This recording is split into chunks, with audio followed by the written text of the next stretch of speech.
श्री शिवाय नमस्तुभ्यम। हर हर महादेव। प्रिय भक्तों, आप सभी माताओं बहनों का माताएं बहनों, जैसा कि आप सभी जानती हैं कि सावन का ये पवित्र महीना अब अपने अंतिम पड़ाव पर है। 24 अगस्त को सावन का अंतिम और सबसे खास सोमवार है।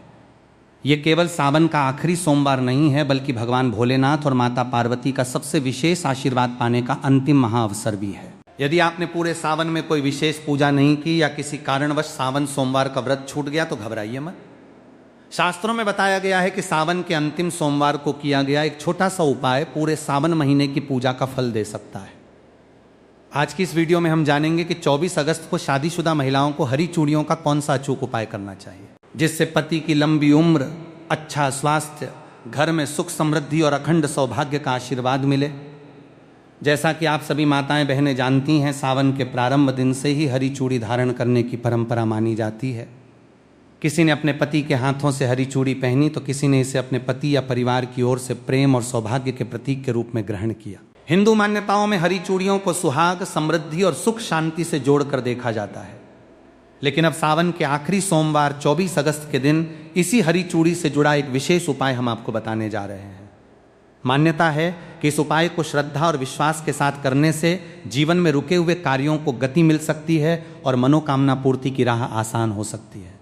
चाहे आपकी चिंता धन की कमी को लेकर हो, कारोबार में बार बार आ रही रुकावटों को लेकर हो, घर में सुख शांति की कमी हो या लंबे समय से कोई इच्छा अधूरी पड़ी हो, इस उपाय को पूरी श्रद्धा के साथ भगवान शिव और माता पार्वती का स्मरण करते हुए जरूर करें। तो सभी माता बहनों से मेरा निवेदन है कि आज की वीडियो आपके लिए ही बनाई गई है, तो सावन की इस वीडियो को पूरा देख लेना। अगर आज आपने इस वीडियो को छोड़ दिया तो मानो अपने साक्षात भगवान से और माता पार्वती के आशीर्वाद को छोड़कर जा रहे हैं। क्योंकि भक्तों, आज की इस वीडियो में हम विस्तार से जानेंगे सावन चूड़ियों का धार्मिक महत्व क्या है, इन्हें सावन महीने में खरीदने का शुभ दिन कौन सा है, पहनने का सही समय क्या है, किन दिनों में भूल कर भी इन्हें नहीं खरीदना चाहिए, और तो और जिन्होंने सावन के प्रारंभ में ही हरी चूड़ी खरीदी है, हाथों में धारण किए पहनी हुई है, तो उनका क्या करें। तो ये गुप्त उपाय बताऊंगा, और आखिर क्यों मां पार्वती को अर्पित करके पहनी गई चूड़ियां विशेष रूप से शुभ मानी जाती हैं, इन सभी सवालों के जवाब हम आपको इसी वीडियो में देने जा रहे हैं। तो वीडियो के अंत तक आपको बने रहना है। वीडियो को काट काट कर देखने के भूल बिल्कुल भी मत कीजिएगा। माताएं बहनों, अगर आप चाहती हैं कि भोलेनाथ और मां पार्वती की कृपा आपके परिवार पर बनी रहे, पति की आयु, स्वास्थ्य और उन्नति के लिए आपका श्रृंगार वास्तव में मंगलकारी बने, तो इस वीडियो को अंत तक अवश्य देखिएगा। बीच में वीडियो छोड़ने की गलती बिल्कुल मत कीजिएगा, क्योंकि अंत में मैं एक ऐसा छोटा सा उपाय भी बताऊंगा जिसे बहुत कम महिलाएं जानती हैं, जिसे जानना हर माताएं बहनों के लिए जरूरी है। खासकर सुहागन महिलाएं जो सावन सोमवार का व्रत रखती हैं, प्रतिदिन पूजा पाठ करती हैं। अगर आप भगवान भोलेनाथ और मां पार्वती में श्रद्धा रखते हैं, विशेष रूप से आज हम बात करेंगे सावन के महीने में पहनी जाने वाली हरी चूड़ियों के उस आध्यात्मिक और वैज्ञानिक रहस्य के बारे में, जिसका सीधा संबंध माता पार्वती के अखंड सौभाग्य से और भगवान शिव की प्रसन्नता से जुड़ा हुआ है। अक्सर महिलाएं बाजार जाती हैं, हरे रंग की खूबसूरत कांच की या मेटल की चूड़ियां खरीदती हैं, उन्हें पहन लेती हैं और सोचती हैं कि उनका श्रृंगार पूरा हो गया। लेकिन क्या कभी आपने ये जानने का प्रयास किया कि आखिर क्यों मां पार्वती को हरी चूड़ियां इतनी प्रिय हैं? क्यों शास्त्रों में सावन के अंतिम सोमवार को हरी चूड़ियों का दान करने और उन्हें सिद्ध करके धारण करने की परंपरा बनाई गई है? और आखिर वो कौन सी ऐसी एक छोटी सी भूल है जो 90% महिलाएं चूड़ी पहनते समय कर बैठती हैं, जिसके कारण उनकी पूजा का शुभ फल उन्हें प्राप्त नहीं होता, बल्कि घर में अनचाहा तनाव और आर्थिक तंगी आने लगती है? इन्हीं सवालों का जवाब मैं आपको उसे वीडियो में दूंगा, और कुछ तो उपाय के बारे में बताऊंगा। जिन महिलाओं ने हरी चूड़ी पहनी है तो वो 24 अगस्त के दिन उसे उपाय को कर लेंगे तो उसका बेड़ा पार हो गया। मानो तो वीडियो को अभी लाइक कर दीजिए, कमेंट में पूरे विश्वास के साथ लिखिए ओम नमः शिवाय, और यदि आप चैनल पर नए हैं तो चैनल को जरूर ही सब्सक्राइब करके बेल आइकन अवश्य दबा दीजिए, ताकि सावन व्रत पूजा और सनातन धर्म से जुड़ी ऐसी महत्वपूर्ण जानकारियां सबसे पहले आपको मिलती रहे। चलिए बिना समय गंवाए शुरू करते हैं। मेरी प्यारी माताएं बहनों, आज मैं आप सबसे एक छोटी सी बात पूछना चाहता हूं। जैसे ही सावन का महीना प्रारंभ हुआ तो क्या आपके मन में भी एक अलग ही आनंद नहीं जागता? क्या ऐसा नहीं लगता कि फिर से भगवान भोलेनाथ के मंदिरों में घंटियों की ध्वनि गूंजेगी, शिवलिंग पर जल चढ़ेगा, घर घर में ओम नमः शिवाय का जाप होगा, और हर सुहागिन अपने पति के सुख, सौभाग्य और लंबी आयु की कामना करते हुए मां पार्वती का आशीर्वाद मांगेगी? यदि आपके मन में भी ऐसा भाव आता है तो समझ लीजिए कि केवल एक परंपरा नहीं बल्कि आपकी श्रद्धा की सबसे सुंदर अभिव्यक्ति है। लेकिन बहनों, श्रद्धा जितनी पवित्र होती है उतना ही आवश्यक होता है।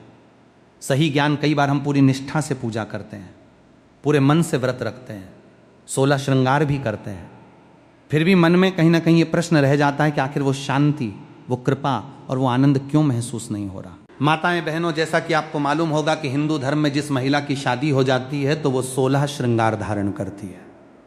जिस प्रकार 16 श्रृंगार महिला की सुंदरता में 4 चांद लगा देता, इस प्रकार सावन में की गई एक छोटी सी गलती या पति द्वारा लाई गई एक गलत चीज पहन ली जाती है, जिसे भगवान शिव क्रोधित अवस्था में लौटते हैं तो इसका असर पूरे परिवार पर देखने को मिलता है और सभी इच्छाएं अधूरी रह जाती हैं जिसकी हमने कामना की थी। ऐसा क्यों होता है? क्या भगवान हमारी पूजा स्वीकार नहीं करते? नहीं, भगवान तो अपने भक्त का प्रेम देखते हैं। उनके लिए सोना चांदी, बड़े बड़े चढ़ावे या महंगे आभूषण नहीं, बल्कि भक्त का निर्मल मन सबसे बड़ा उपहार होता है। लेकिन हमारे आरसी मुनियों ने एक बात और समझाई है। उन्होंने कहा कि जब श्रद्धा और सही विधि दोनों साथ चलती हैं तब पूजा का पुण्य और भी अधिक फलदायी माना जाता है।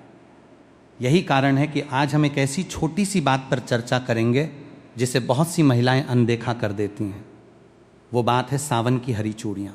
बहनों, आपको ये सुनकर आश्चर्य होगा कि हर साल हजारों महिलाएं पूरे उत्साह से हरी चूड़ियाँ खरीदती हैं, लेकिन उनमें से अधिकांश को यह पता ही नहीं होता कि इन्हें खरीदने का शुभ समय क्या माना जाता है, किस दिन पहनना उचित माना जाता है और पहनने से पहले कौन सा छोटा सा धार्मिक कार्य करना चाहिए। और अगर जिन महिलाओं ने खरीद ली है और हाथों में पहने हुए हैं तो उन चूड़ियों का क्या करें? अगर चूड़ी टूट जाती है तो उसका क्या करें? क्या कचरे में फेंक देना सही होगा या फिर दूसरी चुड़ैल लगाकर पहनना होगा? आज की पूरी चर्चा इसी विषय पर है। इसलिए मैं आपसे निवेदन करता हूं कि इस वीडियो को बीच में छोड़कर मत जाइए, क्योंकि आज की इस वीडियो में आपको हरी चूड़ी से जुड़ा हुआ सावन के अंतिम सोमवार के दिन एक ऐसा गुप्त और रहस्य उपाय बताने जा रहा हूं जिसे जानकर आपकी रूह तक आप जाएगी। कितनी भी पुरानी मनोकामना क्यों ना हो, वो 24 घंटे में पूरी होगी। पूरे सावन सोमवार का फल मात्र 24 घंटे में प्राप्त होगा और गरीबी तो खत्म होगी ही, साथ में धन आने के इतने रास्ते खोलेंगे कि आने वाली 17 पीढ़ी घर बैठकर खाएंगे। इसलिए वीडियो को पूरा देखें। क्या पता आज आपको ऐसी बात पता चले जो आपने पहले कभी विस्तार से न सुनी हो। यदि आपके हृदय में भोलेनाथ और मां पार्वती के प्रति श्रद्धा है तो वीडियो को अभी एक लाइक अवश्य कर दीजिए। कमेंट बॉक्स में पूरे विश्वास के साथ लिखिए ओम नमः शिवाय। और यदि आप सनातन धर्म, व्रत, पूजा, त्योहार और धार्मिक परंपराओं से जुड़ी ऐसी ही उपयोगी जानकारियां नियमित प्राप्त करना चाहते हैं तो हमारे चैनल को जरूर ही सब्सक्राइब करके बेल आइकन भी दबा दीजिए ताकि आने वाली कोई भी महत्वपूर्ण वीडियो आपसे छूट ना जाए। बहनों, क्या आपने कभी इस बात पर ध्यान दिया? आज का यह वीडियो विशेष रूप से उन महिलाओं के लिए तैयार किया गया है जो अपने पति की लंबी आयु चाहती हैं, जो चाहती हैं कि उनके घर में कभी अन्न और धन की कमी न हो और जिनके दाम्पत्य जीवन में छोटी छोटी बातों को लेकर क्लेश या तनाव बना रहता है। तो आइए बिना किसी विलंब के अपने मन को शांत करके भगवान भोलेनाथ और मां पार्वती के चरणों में ध्यान लगाते हुए आज की इस पावन चर्चा की शुरुआत करते हैं। यदि आपके हृदय में अपने आराध्य शिव पार्वती के प्रति जरा सी भी श्रद्धा है तो अभी के अभी वीडियो को एक लाइक अवश्य कर दीजिए। चैनल को सब्सक्राइब करके बेल आइकन दबा दीजिए और कमेंट बॉक्स में पूरे विश्वास और भक्ति के साथ 3 बार लिखिए हर हर महादेव, जय मां पार्वती, जय नमः शिवाय। मेरी प्यारी बहनों, आइए सबसे पहले ये समझते हैं कि सावन का अंतिम सोमवार यानी 24 अगस्त का दिन इतना विशेष और फलदायी क्यों माना गया। शास्त्रों में शिव और शक्ति के मिलन की गाथा अत्यंत दिव्य रूप से वर्णित है। जब माता पार्वती ने भगवान शिव को अपने पति के रूप में प्राप्त करने के लिए हजारों वर्षों तक कठोर तपस्या की थी, तब उन्होंने अन्न, जल और पत्ते तक का त्याग कर दिया था। प्रचंड गर्मी, भीषण सर्दी और मूसलाधार बारिश में भी मां पार्वती निष्काम भाव से केवल नमः शिवाय का जाप करती रहीं। जब सावन का महीना अपने अंतिम चरण में पहुंचा तब भगवान भोलेनाथ माता पार्वती की इस निश्चल भक्ति और अटूट धैर्य को देखकर अत्यंत प्रसन्न हुए और उन्होंने मां पार्वती को दर्शन देकर उन्हें अपनी अर्धांगिनी के रूप में स्वीकार करने का वरदान दिया। यही कारण है कि सावन का अंतिम सोमवार शिव और पार्वती के अनंत प्रेम, विश्वास और सिद्धि का दिन माना जाता है। पौराणिक मान्यताओं के अनुसार सावन के अंतिम सोमवार को ब्रह्मांड की संपूर्ण सकारात्मक ऊर्जाएं, नवग्रहों की शुभ दृष्टियां और देवी देवताओं का आशीर्वाद पृथ्वी लोक पर केंद्रित होता है। इस दिन यदि कोई सुहागन महिला निश्चल मन से शुद्ध भावना के साथ केवल 1 लोटा जल और अपनी श्रद्धा का श्रृंगार माता पार्वती को अर्पित करती है तो मां पार्वती उसके सौभाग्य की रेखाओं को बदल देती है। शास्त्रों में कहा गया है कि सावन का अंतिम सोमवार पूर्णाहुति का दिन होता है। जिस प्रकार किसी बड़े महायज्ञ में अंतिम आहुति दिए बिना यज्ञ पूरा नहीं माना जाता, ठीक उसी प्रकार पूरे सावन महीने में की गई पूजा, रखे गए व्रत और किए गए दाना आदि का संपूर्ण फल तब तक प्राप्त नहीं होता जब तक आप सावन के अंतिम सोमवार को विधि विधान से पूजन और श्रृंगार का नियम पूरा नहीं कर लेती। बहनों, 24 अगस्त का यह दिन इसलिए भी बेहद खास है क्योंकि इस दिन सावन की शिवरात्रि के बाद का संचित पुण्य और सोमवती योग का दिव्य प्रभाव समाहित रहता है। इस दिन शिव धामों में कैलाश पर्वत पर और पृथ्वी के समस्त शिवलिंगों में शिव पार्वती की शक्ति अपने पूर्ण रूप में जागृत रहती है। जो महिलाएं इस दिन सुबह उठकर अपने घर की सफाई करती हैं, स्नान करके लाल या हरे वस्त्र धारण करती हैं और भगवान शिव व माता पार्वती का ध्यान करती हैं, उनके घर से दरिद्रता, ग्रह क्लेश और बीमारियां हमेशा के लिए बाहर निकल जाती हैं। लेकिन यहां एक बात समझना अत्यंत आवश्यक है।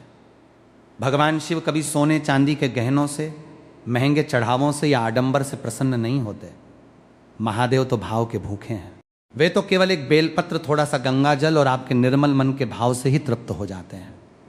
और जब बात माता पार्वती की आती है तो मां पार्वती को सबसे अधिक प्रिय है। सुहागिन स्त्री का सच्चा भाव और उसका मांगलिक श्रृंगार, जब एक नारी अपने पति के मंगल की कामना करते हुए, अपने घर की खुशहाली की प्रार्थना करते हुए अपने हाथों में हरी चूड़ियां धारण करती है, तो वो केवल एक गहना नहीं पहन रही होती, बल्कि वो माता पार्वती के सामने अपने सतीत्व और अपनी अटूट श्रद्धा की प्रतिज्ञा ले रही होती है।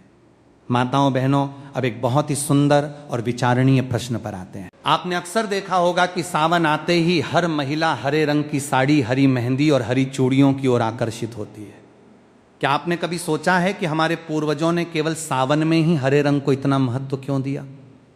क्यों वैशाख, कार्तिक या माघ के महीनों में हरी चूड़ियों का इतना विशेष विधान नहीं है जितना कि सावन में है? इसके पीछे बहुत ही गहरा आध्यात्मिक और वैज्ञानिक कारण छिपा हुआ है, जिसे आज हर सनातन नारी को जानना चाहिए। सबसे पहले बात करते हैं प्रकृति के नियम की। सावन के महीने में जब मूसलाधार वर्षा होती है तो तपती हुई सूखी और बंजर धरती ठंडी हो जाती है। चारों ओर पेड़ पौधों पर नई पत्तियां आती हैं। जंगलों और खेतों में हरियाली की चादर बिछ जाती है। प्रकृति अपने सबसे सुंदर और जीवंत रूप में मुस्कुराने लगती है। सनातन धर्म में प्रकृति को ही साक्षात आदि शक्ति मां पार्वती का रूप माना गया है। जब प्रकृति हरी भरी होती है तो उसका सीधा अर्थ यह है कि जगत जननी मां जगदम्बा अत्यंत प्रसन्न मुद्रा में है। इसीलिए जब सुहागिन महिलाएं प्रकृति के इस रूप के साथ एकाकार होकर स्वयं भी हरे रंग का श्रृंगार धारण करती हैं तो वे अप्रत्यक्ष रूप से प्रकृति और प्रकृति की स्वामिनी मां पार्वती का धन्यवाद व्यक्त कर रही होती हैं। अब इसका आध्यात्मिक अर्थ समझिए। ज्योतिष शास्त्र और सामुद्रिक शास्त्र के अनुसार हरा रंग बुध ग्रह का प्रतीक माना गया है। बुध ग्रह हमारे जीवन में बुद्धि, वाणी, व्यापार, घर का वातावरण, पति पत्नी के बीच आपसी तालमेल और मानसिक शांति का कारक होता है।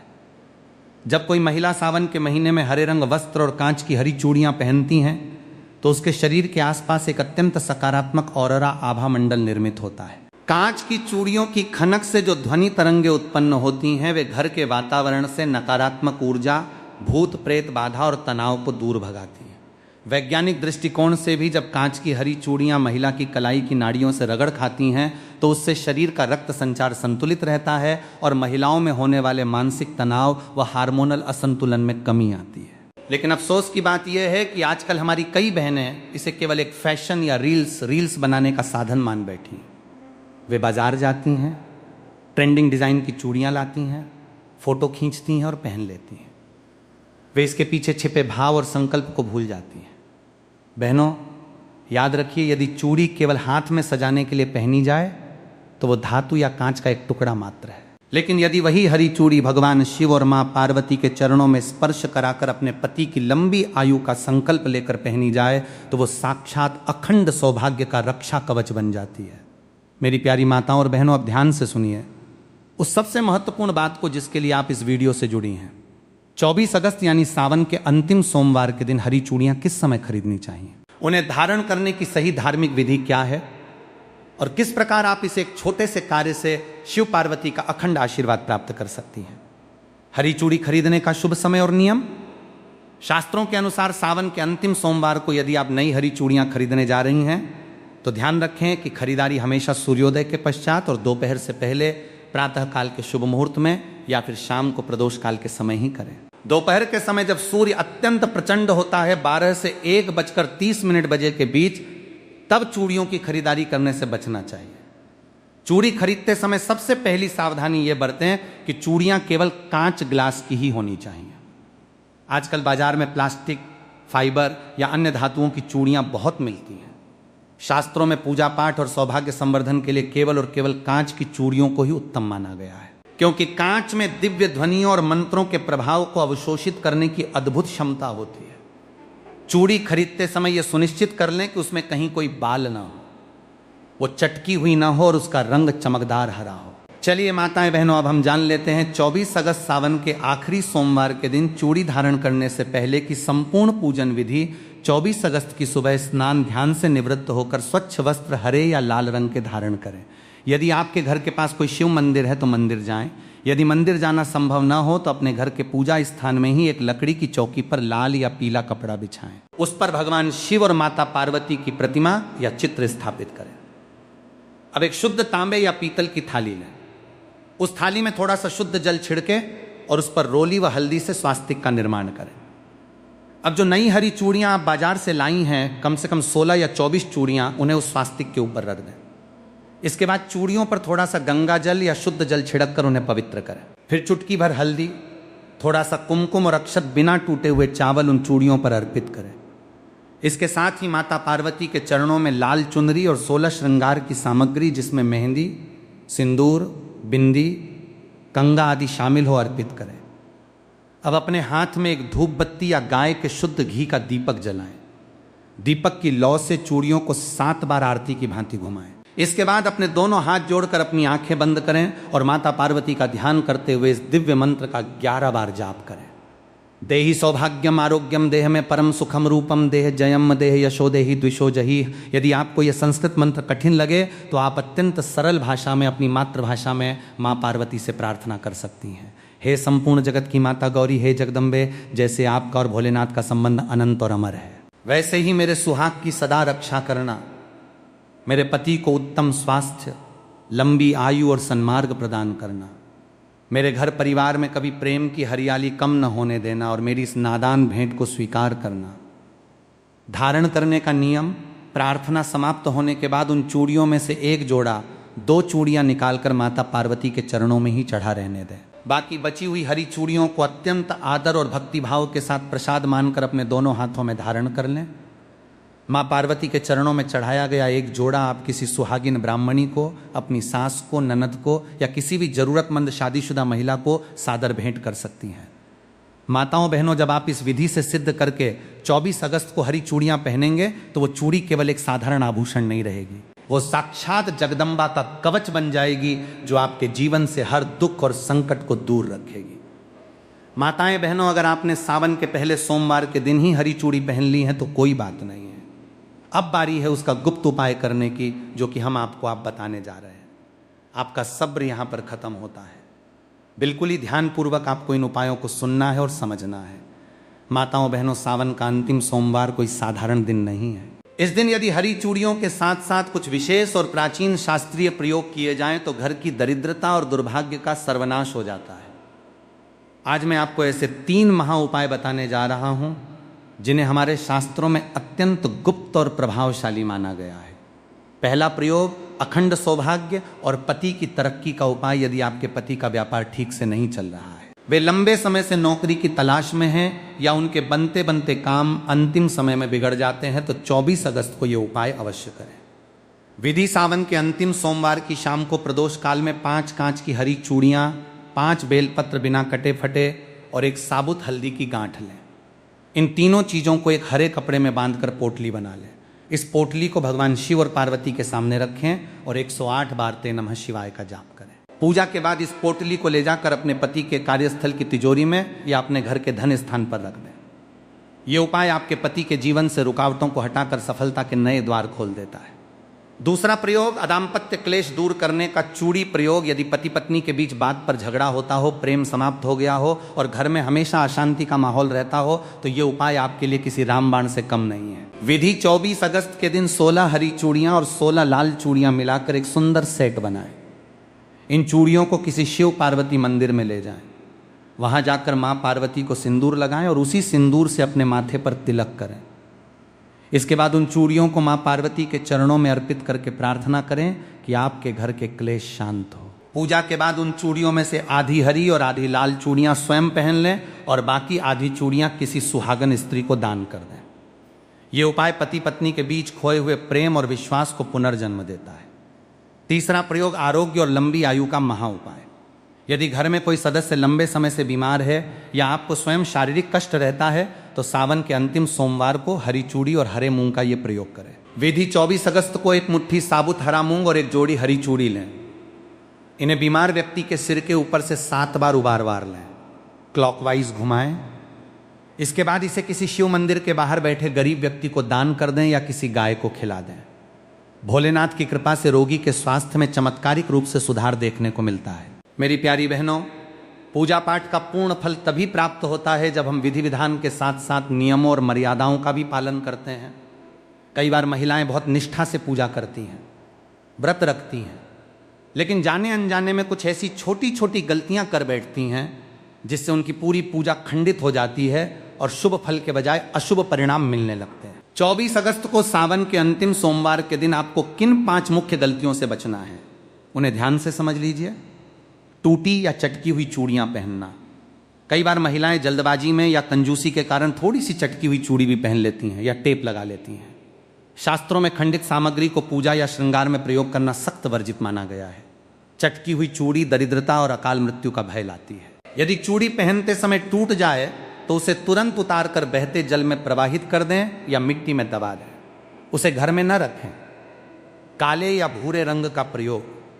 सावन के अंतिम सोमवार को सुहागिन महिलाओं को भूलकर भी काले, गहरे, भूरे या स्लेटी, ग्रे रंग के वस्त्र या चूड़ियां नहीं पहननी चाहिए। काला रंग शनि और राहु का प्रतीक माना जाता है जो मांगलिक कार्यों में बाधा उत्पन्न करता है। इस दिन केवल हरा, लाल, पीला या गुलाबी रंग ही धारण करें। मासिक धर्म पीरियड में श्रृंगार का नियम, यदि 24 अगस्त को किसी बहन को मासिक धर्म पीरियड्स आ जाएं तो वे शारीरिक रूप से मंदिर न जाएं और ना ही पूजा की सामग्री को स्पर्श करें। वे दूर बैठकर मानसिक रूप से शिव पार्वती का ध्यान कर सकती हैं। नई चूड़ियां वे स्वयं न छूकर किसी अन्य से पूजा करवाकर बाद में शुद्धि के बाद धारण कर सकती हैं। क्रोध और कटु वचन बोलना। शास्त्र कहते हैं कि जिस घर में सुहागन महिला सावन सोमवार के दिन क्रोध करती है, अपने पति से बहस करती है या किसी असहाय का अपमान करती है, उस घर से माता लक्ष्मी और मां पार्वती तुरंत रूठ चली जाती हैं।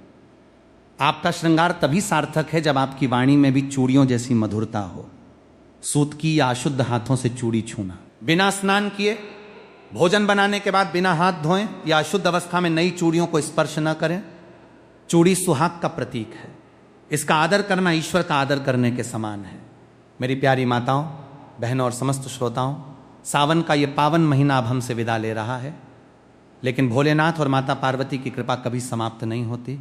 24 अगस्त का ये अंतिम सोमवार आप सभी के जीवन में खुशियों की एक नई सुबह लेकर आए, यही हमारी चैनल की ओर से ईश्वर के चरणों में प्रार्थना है। याद रखिए, ईश्वर को प्रसन्न करने के लिए किसी बड़े आडंबर, धन दौलत या दिखावे की आवश्यकता नहीं है। यदि आपके पास नई हरी चूड़ियां खरीदने के पैसे न भी हों तो भी चिंता मत कीजिए। आप पुरानी हरी चूड़ियों को ही साफ करके सच्चे मन से माँ पार्वती के सामने रखकर प्रार्थना कर लेंगी तो भी मेरी माँ जगदम्बा उतनी ही प्रसन्न होंगी, क्योंकि भगवान केवल आपके मन का निर्मल भाव देखते हैं। जब आप 24 अगस्त को अपने हाथों में हरी चूड़ियां पहने तो उन चूड़ियों की खनक के साथ अपने भीतर के क्रोध, ईर्ष्या, नफरत और अहंकार को समाप्त करने का संकल्प लीजिएगा। अपने घर को प्रेम का मंदिर बनाइए। अपने पति का सम्मान कीजिए, अपने सास ससुर की सेवा कीजिए और संकट में पड़े किसी गरीब की सहायता कीजिए। यही सनातन धर्म का वास्तविक सार है और यही सावन व्रत का सच्चा उद्यापन है। यदि आज की आध्यात्मिक चर्चा आपके हृदय को छू गई हो, यदि आपको लगा हो कि आज आपको शास्त्र अनमोल वचन के माध्यम से सनातन धर्म का सच्चा ज्ञान प्राप्त हुआ है, तो इस वीडियो को केवल अपने तक सीमित मत रखिएगा। सनातन धर्म का प्रचार प्रसार करना हर हिंदू का कर्तव्य है। इस वीडियो को अपनी बहनों, अपनी बेटियों, अपनी माताओं और अपने सभी व्हाट्सएप ग्रुप्स में ज़्यादा से ज़्यादा शेयर कीजिए ताकि हर सुहागन महिला 24 अगस्त के इस महा उपाय का लाभ उठा सके। अगर आपने अभी तक चैनल को सब्सक्राइब नहीं किया है तो नीचे दिए गए लाल बटन को दबाकर चैनल को तुरंत सब्सक्राइब कर लीजिए और बेल आइकन दबाना बिल्कुल ना भूलें ताकि आने वाले सभी तीज त्योहारों, व्रतों और शास्त्रों की प्रामाणिक जानकारी सबसे पहले आपको मिलती रहे। आइए अब एक साथ मिलकर पूरे श्रद्धा भाव से भगवान शिव और मां पार्वती के चरणों में अपना शीश झुकाते हैं और महामृत्युंजय मंत्र का ध्यान करते हुए इस पावन परिचर्चा का समापन करते हैं। ता त्र्यंबकम यजामहे सुगंधिम पुष्टिवर्धनम उर्वकम बंधना मृत्युमुक्षीमामृतात। भोलेनाथ आप सभी की मनोकामना पूरी करें।